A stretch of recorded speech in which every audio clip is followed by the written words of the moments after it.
अस्सलामु अलैकुम व रहमतुल्लाहि बरकातुहू। वालेकुम अस्सलाम व रहमतुल्लाहि बरकातुहू। बहन खैरियत से हैं आप? जी बहन, अल्लाह का शुक्र है। बहन मेरे जहन में कुछ सवालात गर्दिश कर रही, क्या मैं आपसे सवाल कर सकती हूँ? जी बहन जरूर, अगर मेरे इल्म में है तो मैं जरूर बताऊंगी।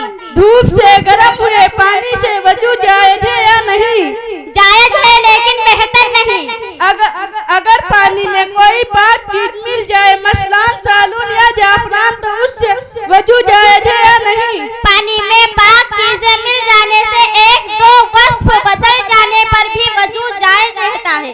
हाँ, जब तीनों वस्फ बदल जाए और पानी गाढ़ा हो जाए तो वजू नाजायज हो जाता है।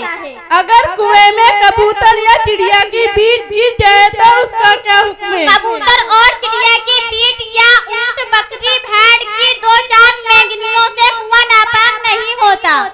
माशाअल्लाह, आपको तो बहुत अच्छी मालूमात है। अल्लाह ताला आपको और आपके पढ़ाने वालों की हिफाजत फरमाए। आमीन। अच्छा बहन, मैं चलती हूँ, फिर मुलाकात होगी इंशाअल्लाह। अस्सलामु अलैकुम व रहमतुल्लाहि बरकातुहू। ठीक है।